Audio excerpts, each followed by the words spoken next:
afternoon. Mark? Yes, very good afternoon. So our third case is a 9-month-old infant born with tetralogy of Fallot pulmonary atresia with MAPCAs. The MAPCAs are very diffuse, and so when the child was born, the MAPCAs are very ugly. I'm going to save you the time to look at them. But what we did find was that there was a very small, about 2 millimeter, central pulmonary artery present. So what we did was ask the surgeon to create a shunt. So he did put a central shunt, and over here you already see it being filled. It's a shunt that my surgeon is now using for the last 3 or 4 years, because that way it's easy for us to do whatever we want to do, and you will see what we're doing right now. At the distal part, you can come back one. At the distal part. Mark, this patient had also total anomalous pulmonary venous drainage. What type and what kind of surgery he had for that? Standard reconnection of the pulmonary veins to the left atrium. So it's actually a weird fellow, as you can imagine. Not only the entry to the pulmonary arteries was weird, but having a fellow with a TAPVD is also quite uncommon. At the initial surgery, so when the TAPVD was connected, there was no time also to proceed and look for central pulmonary arteries. So we looked for those when the child was a few months old, and then found minimal pulmonary arteries of about 2 millimeters. So the surgeon at that point reopened the chest and put on a central shunt. Now, I think it is important to realize which shunt it is. It's Gore-Tex, and as you can see at the central pulmonary artery or something over there, he did put it end to side, and then he came back with the shunt, put it on the anterior side of the aorta, and there he made a side-to-side anastomosis, and he did obliterate then the right end of the shunt with a vascular clip. Actually, 2 vascular clips. You can see them over there. So the 2 vascular clips are sitting on the shunt, but on the right side. Now here we did localize it. So when we want to enter this shunt, we enter it with a 4 French vertebral catheter, which ends up makes you end up at the anterior side of the aorta. Can we get the profile? And in the profile, you see very nicely that we made a little injection over there. So you see that we're just at the entry of the shunt, and the shunt fills pulmonary arteries. Yes. Mark, we've got a couple of questions. It's John Thompson here. By the flavour of the anatomy, does this child have isomerism? No. Pulmonary atresia and anomalous pulmonary venous drainage? No. The left atrium, both appendages confirmed by the surgeon were normal. Mark, this is Mark Olanowitz, as you know, a surgeon. I have a question.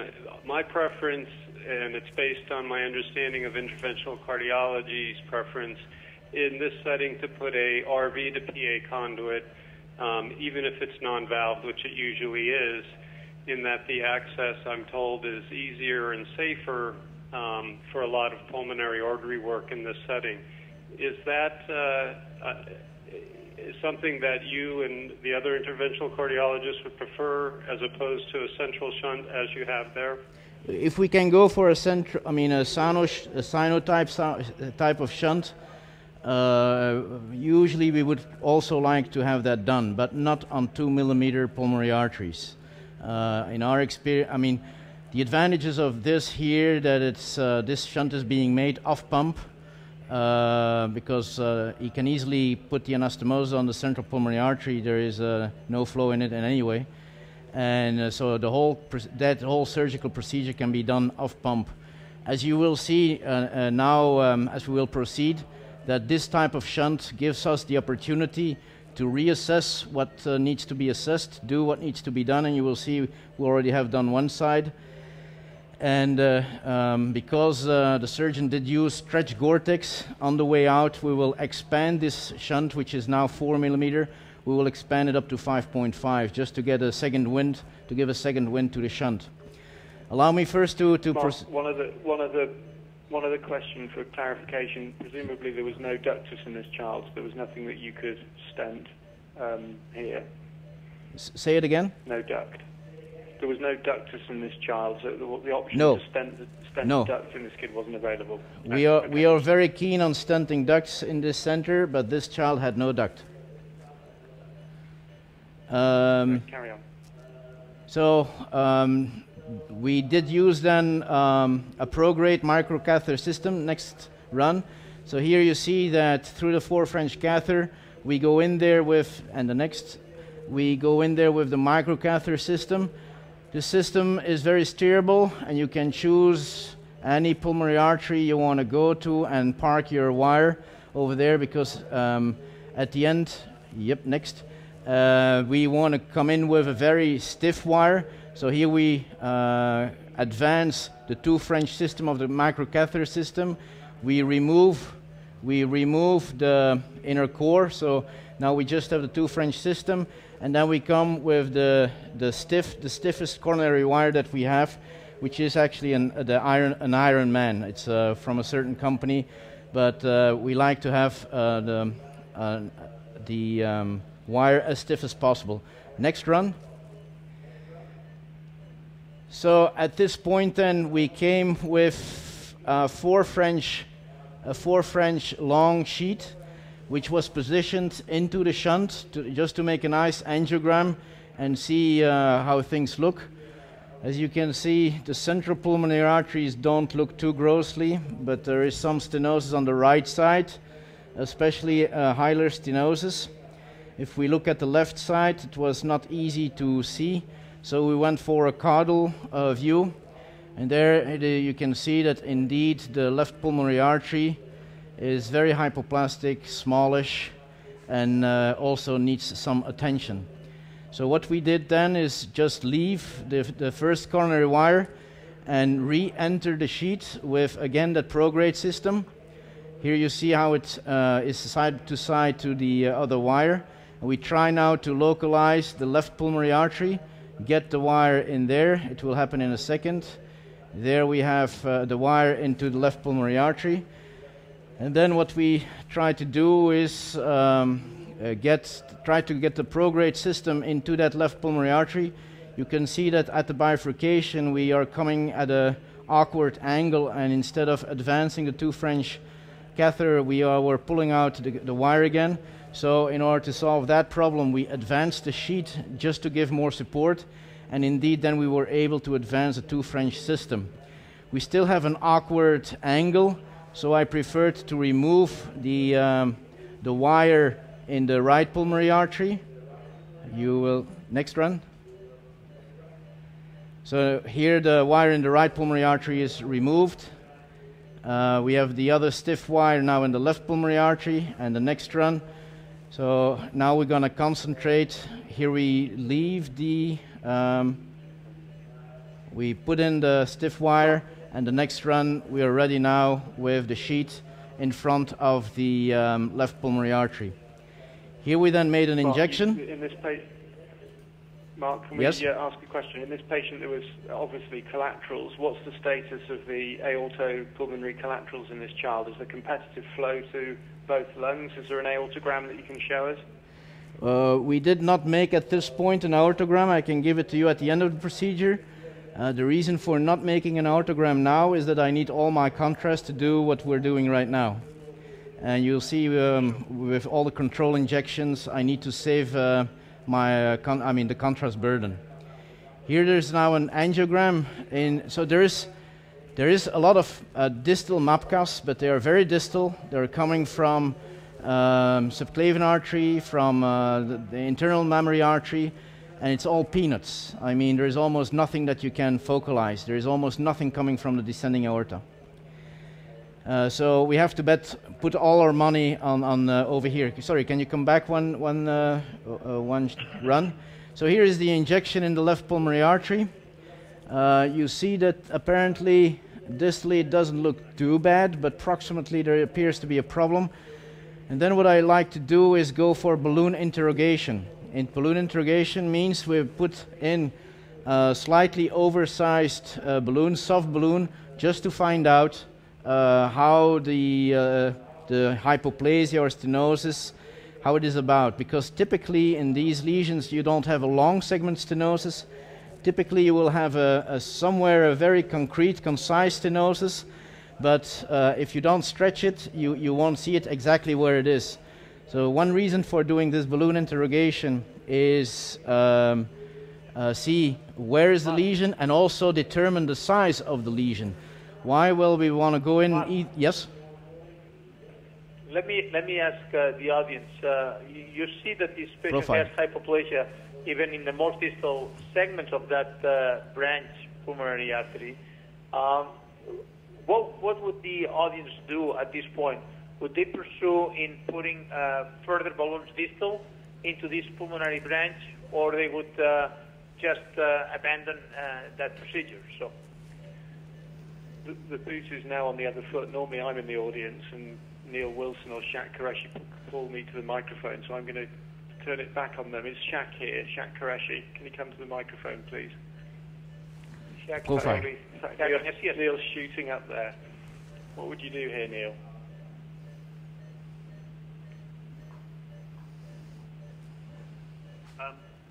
Shaq's still drinking tea. Oh. I wouldn't. I don't pursue peripheral lesions like this. As was hinted, there are just so many. I think the change of hemodynamics unlikely.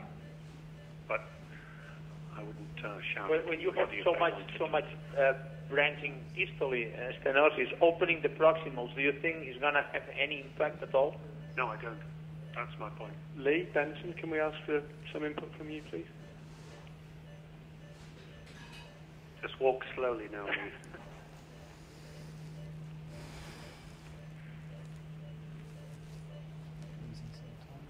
And Gianfranco, should we put you on the spot as well? What would you do here? Thank you. I need to get extra help.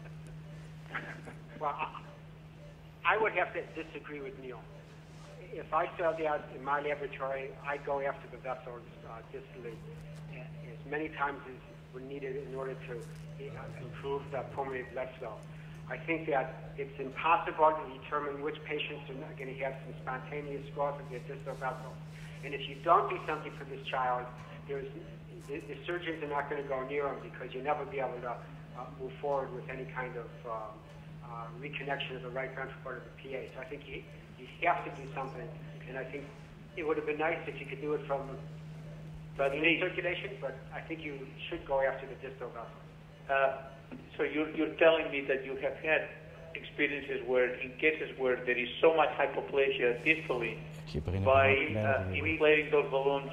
we're very aggressive for pulmonary arteries. And I understand the aggressiveness in the cath lab, but my question is, this aggressiveness, has it translated in any benefit for the patient? In some patients it does, yes. Yes. And how do you know which ones do and which ones don't? We don't know which ones we want to do. That's why we do that. And that's the point that you're making, should do it in everyone. Should make an attempt. All right, Lee, just a sort of supplementary issue here. If you can't improve those distal pulmonary arteries, would you go on and redilate that stent? I mean, is there any point in dilating that stent if those distal vessels can't be improved? Maybe not. Joe? Sorry. Go ahead. I'm waiting for Joe. Well, no, I mean, I would just go forward. Some of these lesions, can keep on opening the peripheries as much as you want to.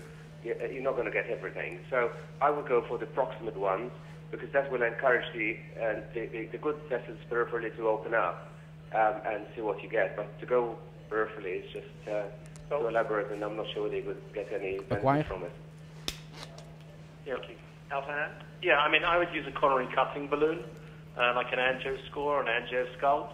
And the other thing is I wanted to ask Mark, why do you not take a venous approach and go across the VSD and put a larger sheath in? If it's such a wide open shunt, then that's something you should be able to do. Shall I first ask the last question? Well, right now I have a 4 French sheet in there, and it's very comfortable to do anything I want to do. I think if I would come through the VSD, then there is a tough angle to tackle, and right now it's almost a straight run. It's very comfortable. But if I can join into the discussion, typically those patients with pulmonary atresia VSD have ring-like stenosis in their pulmonary arteries, which impede any further growth. So also the surgeons do know that. For instance, Henley's technique is that if he isolates whatever vessel he's going to find, he's going to slice it open all the way into the hilus just to cut any ring-like formation that's going to be there. And then from there on, he will restructure everything. So if we leave, but I mean, you should first allow me first to show you the rest of the data. So can I have again the balloon, the balloon interrogation? You will see that in this patient, there was indeed a ring-like stenosis just proximal of the upper branch pulmonary artery, which was a mild pressure resistant at mild pressure. Out of experience, I know that if you would go in, so here you have the stenosis, look on the profile. See the angiogram. So you see that most of the artery is pliable, is compliant, but at that very specific spot, there is a ring-like stenosis, in my experience, extremely pressure resistant. In the old days, I went in then with balloons for 10, 15, 20 atmospheres in an attempt to rupture this. Nowadays, what I use is I go in there with cutting balloons. So in this patient, you saw that it was a 4 millimeter interrogation Tyshek balloon. We did see that there was a narrow tight stenosis up to 1.9 millimeter. So here we have now a 3 millimeter cutting balloon ready, which we expand, and we already take that stenosis a little bit up. Next run. We made an angio just to make sure that we have no extravasation. You never can tell in advance whether it's going to go. Next. And then we did a re-interrogation with the 4 millimeter balloon. It's slightly better, but still not adequate. So I then took, again at this point, I feel reluctant to go in with high pressure balloons. So I took the 3.5 cutting balloon, that is the biggest size that fits into the 4 French sheet, and did inflate it over here, as you can see, went for full inflation. Next run. Here we check it again with the 4 millimeter Tyshek balloon. It's not too bad. And then came in with, this is the 3.0, the 3.5 cutting balloon. There was the deflation. We make an angio to make sure that next run. We made an angio to make sure there was no extravasation. Next run. And here we went in then with a 5 millimeter high pressure balloon to get this as open as we feel at this point safe. So I will not do anything further to this lesion, but I think if we would not have taken this lesion away, that there would be no way that this artery could have grown anything decently. So I do not expect the distal left pulmonary arteries to really fully expand at this point, but I think we took away the ring-like stenosis, and at least now it has growth potential. And if I can then start with the discussion you guys had 5 minutes ago, is it worthwhile to do this? Well, I can show you some exceptional successes by doing this. Obviously, we also do have failures. And as Lee Benson just said, it is rather unpredictable what the final result is going to be. I can tell you, however, if that central pulmonary artery is going to grow, and I expect from now on it will grow, the surgeon will be very, very pleased that he has some decent arteries to work with. At the time we will start thinking about repair or something like that. So this is how far I want to take the right, the left pulmonary artery. The pulpate. You're not. There's clearly still distal disease in this vessel. You're not tempted to try and go further out and try and tackle some of these lesions. You're essentially saying that you deal with the index lesion, the proximal lesion, and then let nature take its course with flow. So you're not tempted to go for any of those other lesions. No, not at this point. We will consider to reassess this child in a few months and see how much benefit we got from here. Don't forget, any manipulation, if you make a rupture, the only way probably to get out or to bail out is occlude what you tried to win. So we don't want to push our luck too much. We will concentrate on the critical lesions and try not to do too much cosmetics, distal cosmetics at this point.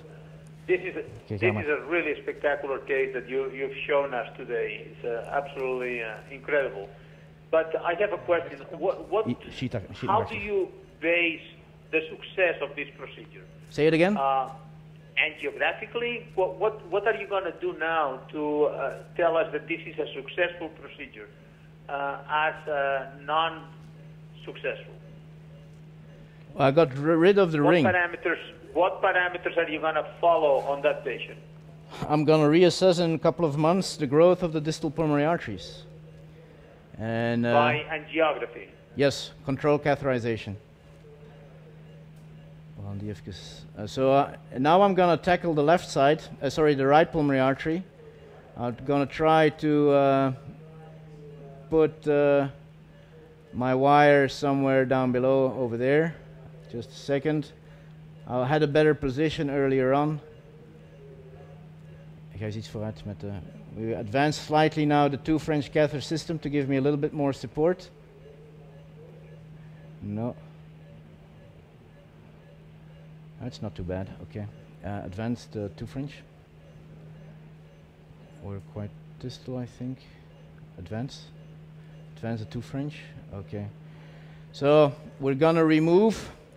I'm sure that there is no extravasation in the left pulmonary artery. I think it is always wise to leave your wire there until you're sure that there is nothing really bad over there. We will now remove the wire from the left pulmonary artery, as we are doing right now. And we will come back with the same wire in the right pulmonary artery, and then take the hilar lesion over there. As we go on. So we re-entered the prograde system, and we will park the wire somewhere over there. We now remove the docking wire. If you use these microcatheter systems, what you do have to realize that if you exchange the microcatheter system, that typically the coronary wires are a little bit too short. So what we do use is what the coronary people use is the docking wire system. So most, if not all, coronary wires have a connection end at their back end, so that you can push. Can you focus on my fingers? So this is the end here. We'll take a white background. This is the end of the prograde system. Sorry, of the. Magnify his hands. This is the end of the Iron Man. So the coronary wire in the patient. This is the docking wire. They just fit together. Hang on a second, Mark. Can we get your hands magnified, please? Because at the moment we can't really see. This is the end. So the cameraman there. The camera. Yeah. This is the end of the coronary wire. So the back end is slightly conical, so it comes from 0.14 to something like 0.7 or so. And this is then the docking wire. This end will just gently go over it, but I need to use my fingers. So here they slide nicely. There's no screw or nothing, so you will not have a lot of traction or too much support, but it allows you now to withdraw the microcatheter system and just leave the wire in position. You push on the pedal. So we will remove now the two French. Oops. We will remove the two French. You see that very easily you can lose position. So the wire stays in place, and the two French microcatheter system comes back, and then we will try to re-advance the sheet straight into the right pulmonary artery and take it from there. We have the wire now, and I will disconnect here the docking wire again. So not having this is a pain. I mean, if you then want to exchange, then want to exchange the wires without a docking wire system, can be a pain in the neck, I can tell you, out of experience. So we're going to try to advance the sheet. Come on, over. It's a great case and a really technical case. I think it might be helpful for people if perhaps when you've got the ProGrade system out, if perhaps you could show it to people, because I think a lot of people won't be familiar with this microcatheter system, which is essentially a vascular radiology tool, but it's extremely useful. So I don't know if at the end you could perhaps show the system and give us a close-up of the system on your hand so as people can see exactly how it fits together. Ingrid, who is assisting us, she will re-put it together, the 6 millimeter. We'll put it together. In the meantime, we will interrogate the right hilus. So typically I will take an oversized balloon and go for a gentle inflation. I have no intention whatsoever to dilate or to tear anything, just to see how things move and how they stretch. And that in order to determine if I want to proceed with a cutting balloon, where I have to cut and at what size I want to cut. Okay, we proceed here. We go in now with it's now a 6 millimeter Tyshek balloon, so it's slightly bigger than we used on the left side because the lesions do look less critical. Push on the sheet. First push on the sheet. Advance the sheet. Okay. Yeah. And here comes the balloon. Okay, go into the hilus. Further. Okay. There we are. Can we review the last angio and put it up where we see the stenosis? Okay, there, hang it up. Right. So again, first balloon interrogation. Pull back the sheet. Balloon comes back. Pull back the sheet. Sheet comes back. Balloon comes back. I think it's going to be here. And as I said, very gentle interrogation of what's going on over there. Whoa, that's a narrow critical stenosis there. We'll film it. And I will re-advance a little bit the balloon. Again, that ring-like stenosis will impede significantly any further growth of the pulmonary artery. So you can put central shunts as much as you want to expand, whatever, centrally. If you don't get rid of that ring, it won't grow. Advance slightly. I'm just going to see how compliant the distal, the balloon, advance the balloon. How compliant the distal pulmonary artery is. So everything is very, very small there. Huh? Can we have maximal magnification? I'll make my angio over there. Okay.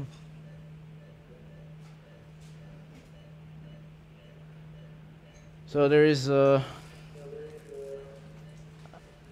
at the entrance of the hilus there is a serious stenosis. That's an important one, which we'll try to visualize it any better. I deflate the balloon, pull back the balloon. Oops, sheet can come back. I'll interrogate this here. And that is exactly at the origin. So, Mark, your plan is to deal with that proximal stenosis, but not the distal one. Most likely, why is it that you think that pulmonary artery is going to grow if you don't get rid of both of them? Because it seems to me that you'll just shift the flow resistance further out into the lung. Well, I'll first concentrate on this one, but that looks like an important stenosis. Can you measure how much it is? What we can do is let you work, and we're going to have, in the meanwhile, go back to some of the talks, and then we'll go back to you. Okay, perfect. Great. Okay, where did we leave you guys? We were entering the right pulmonary artery. Allow me to... kunnen we een 5 mm stent, 22 of zoiets, 522. So as we were entering, we were looking at the lesion at the right hilus. That's correct. Right. So the second row, second scene. Okay. So we did pull back. Okay. I did concentrate on that lesion. It's in the hilus, and it's just proximal of the right upper branch artery. It looks like a serous stenosis, and it will impede the growth of the full right pulmonary artery. Now the thing is, I was planning on going in there with a cutting balloon, 3.5, blow it up to almost 4 millimeters. You don't want to do that with the wire being in a small distal vessel. So the next run, next. So the lesion was at the hilus. Next. I first did reposition my wire in the upper branch because it's much bigger, and then I don't have to worry too much about rupturing a distal pulmonary artery vessel by using a decent sized balloon for the hilus. So here you see how we, with the multi-track, with the prograde system, we position the wire nicely so that we have space. Up, there we go, upper branch. And so you see the system, and with with 4 hands, it's you can find almost any passage. Next run. Next. Next. Next. So we did exchange for, again, the stiff coronary wire in the right upper branch. Next. And here again I did, I went in with the 3.5 cutting balloon, which we did inflate up to nearly 4 millimeters. Next. And we did take it away. Next. And here's the angio, which shows the lesion is definitely much, much better. Next, we did come back with a 5 millimeter Maverick balloon. Next. And at this point, I wouldn't stretch my luck, so there is a small indentation still at that lesion, but I think we did reasonable progress for the right pulmonary artery. Next. Before pulling back the wire, I wanted to be sure that I have no extravasation. As you know, you never lose your wire position until you're sure that you're doing all right. And so on the way out, we were planning on expanding the size of the shunt. If you look at the profile, the previous one. So that was the last injection. As you can see, the sheet is just entering the pulmonary artery. Now, the art, I think, of stenting a Gore-Tex tube is of taking the exact, the perfect size of your stent. The way I measure, it is, however, an angulated shunt, so it's not that easy to measure exactly how long the stent is. Next, shows you we did take then the 6 millimeter Tyshek balloon again to interrogate what was going on, and here now you see exactly where the distal anastomosis is. Next, we then took the balloon we did put the distal dot over there. It's a 2 centimeter balloon, And if you look then at the AP, you see that over there we do not, sorry, the PA? The front, yeah. Here, now you see both dots are just at the exact end of the shunt. So the shunt is almost exactly 20 millimeters long. So we take now the next size up. It's a 24 millimeter coronary stent. Standard, it will go up to 5. So it's a 4 millimeter. If we overinflate this stent with its own balloon, it will go up to 5.5 or something. If we still feel the need, we still can go in there with a 6 millimeter coronary balloon and post-dilate it, just to make sure that we have the maximum we can get out of this shunt. What we know from bench testing is that you can expand a 4 millimeter Gore-Tex up to 5.86 millimeters, something like that. No way that you can dilate it any further. We'll first put the sheet in the shunt. Okay, perfect. Leave it there. Leave it there. Leave it there. We come this way, and now we will come up with the coronary stent. We have the wire. Mark, can I yes? ask? You've not buddy wired the shunt for the coronary stent. Is that is there a reason for that, or often it's quite tortuous, and if it was a duct, then I know that you would normally buddy wire. So do you want to comment on that? Sorry, I didn't hear the question. The volume was down. Can you repeat the question? You've got a single coronary wire across the shunt rather than a buddy system, so you don't have two coronaries. Is there a reason for that? Because if it was a ductus and you were stenting a duct, you would normally have two wires and then essentially get the stent into position to help with positioning, because this is quite a tortuous shunt. It's not tortuous shunt. It's a nice single bend, yeah. And right now the sheet, the 4 French sheet, is completely in the shunt. So we will do as we always do with coarctations and whatever. Deliver the stent.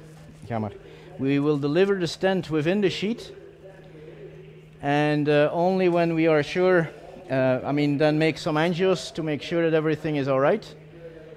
Here's the stent coming up. Ga maar verder. Stop. Je zet te ver. Iets terugkomen. Okay, so I think the position of the stent is almost there. Allow me to. So another thing is using the ProGrade system. I almost never use a buddy wire. Sorry, I have never used a buddy wire for either for stenting the duct or whatever. What I tend to do is use the ProGrade system and put as stiff a wire as I possibly can, so that I can get maximal support, and do it with a single wire from the beginning. I think this should be almost all right. I'll check with a little contrast angio through the sheet. Ja, ik denk dat het goed zal zijn, maar even.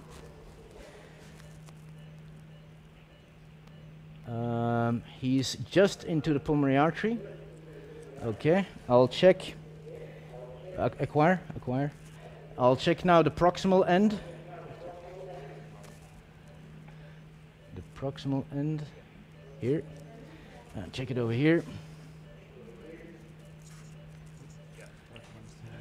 And I think it looks perfect. Mark? Yes? Unfortunately, we're running out of time for the transmission. Okay, and we still have 2 more talks. I'll be finished in 1 minute. Okay. All right. Okay, just a second. Ik ga naar boven. Wacht als ik het u zeg. Hè. So we will inflate. Okay, stent omhoog. So we're inflating the stent now. Go. Okay, 12 atmospheres. 12, 18. Yep, 18. Okay, perfect. Acquire, decrease balloon. I just withdraw the balloon, we make a control angio, and then you will have seen what we've done.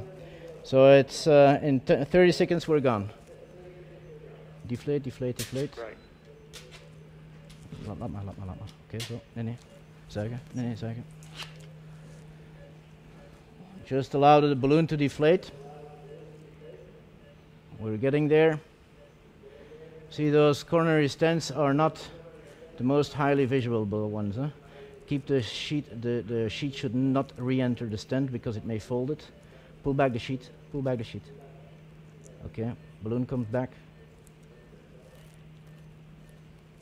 Okay, just a second. Okay. We're retrieving the balloon and you get your angio in a second. Buzz and Foss. Fantastic.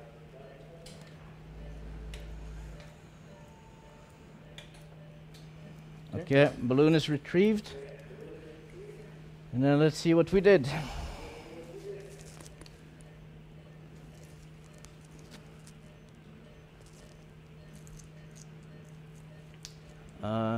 Looks better. Gijs, dieper. Ietsje dieper. Met de sheet, ga maar dieper. Kijk. Ja, mond zo. Okay. Yeah. Mark, that's an absolutely fantastic case and a brilliant result. So thank you very much for that. I think we'll move on back to the talk. So I think if we just show our appreciation again, that's a really great result. Can you show the last run? The last run? So the last run was a little better. And we'll ask. So I think we'll ask Elkin and Bruckheimer to come up to get ready to give the next talk. Okay. See you guys. And thank you again. Thank you.